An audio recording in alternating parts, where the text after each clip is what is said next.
12 June 2025 দুপুর 1:38। Air ইন্ডিয়ার AI-187 flight Ahmedabad থেকে লন্ডনের উদ্দেশ্যে টেক অফ করল। ভেতরে 230 জন যাত্রী, 12 জন ক্রু। কিন্তু মাত্র 5 মিনিট পরই ফ্লাইটটি বিজে মেডিকেল কলেজের হোস্টেলের উপর আছড়ে পড়ে। শব্দ এত ভয়ঙ্কর ছিল যে কেঁপে উঠেছিল পুরো এলাকা। আর মুহূর্তেই আগুনে পুড়ে যায় পুরো বিমান। মৃত্যু হয় 242 জনের মধ্যে 241 জনের। কিন্তু প্রশ্ন হচ্ছে, এত নিরাপদ আর আধুনিক বোয়িং 787 ড্রিমলাইনার কিভাবে হঠাৎই আকাশে ক্র্যাশ করল? জানা গেছে প্লেনটা একদম ঠিকমতো টেক অফ করেছিল, কিন্তু ওঠার বদলে ধীরে ধীরে নিচে নামতে শুরু করে আর মাত্র 5 মিনিটের মধ্যেই ভেঙে পড়ে। এইটুকু সময়ের মধ্যেই পাইলট 3 বার মেডে সিগন্যাল পাঠিয়েছিলেন, কিন্তু শেষ সিগন্যালের পর আর কোনো জবাব আসেনি। এই ফ্লাইটের 2 পাইলটই অভিজ্ঞ ছিলেন। ক্যাপ্টেন সুমিত সুবারওয়ালের 8200 ঘন্টা ফ্লাইট টাইম আর কো পাইলট ক্লাইভ কান্ডারের 1100 ঘন্টা। তবে এরপরেও প্লেন ঠিকঠাক উচ্চতায় পৌঁছাতে পারেনি। ভিডিও বিশ্লেষণে কিছু ভয়ানক তথ্য উঠে এসেছে। ফ্লাইট অ্যানালিস্ট জেফ্রি থমাস বলেছেন, প্লেনের ল্যান্ডিং গিয়ার ঠিকমতো বন্ধ করা হয়নি। অন্যদিকে টেরি টোজার বলেছেন, ডানার ফ্ল্যাপ ঠিকমতো কাজ করেনি।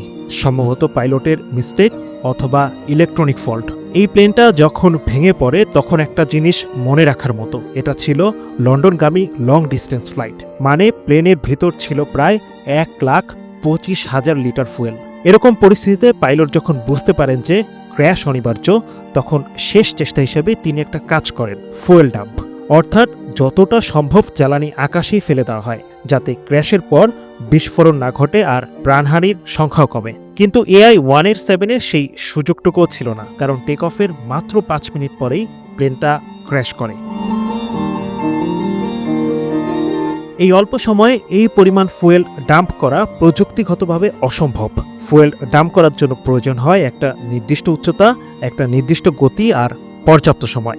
কিন্তু এই প্লেনটা উঠতেই পারেনি, ফলে ফুয়েল থেকে যায় সম্পূর্ণভাবে ভেতরেই।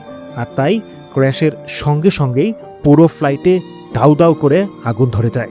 আর সবচেয়ে বড় বিষয়, এই প্লেনে আগে থেকেই যান্ত্রিক ত্রুটি ছিল।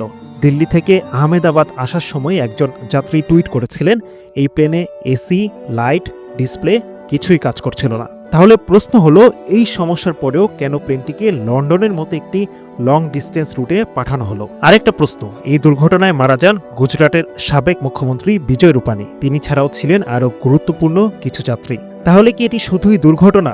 প্রশ্ন তুলেছেন অনেকেই। বিশ্বের 40% প্যাসেঞ্জার ফ্লাইট বোয়িংয়ের, কিন্তু বোয়িং নিয়ে বারবার উঠছে ডিজাইন ফেলিওর ও সেফটি নেগলিজেন্সের মতো অভিযোগ। 2019 সালে ইথিওপিয়া, 2022 সালে চায়না আর এবার 2025 সালে ভারতের আহমেদাবাদ। একই রকম প্যাটার্ন, একই মডেল, একই পরিণতি। এর মধ্যে উদ্ধার হয়েছে এই প্লেনের ব্ল্যাক বক্স।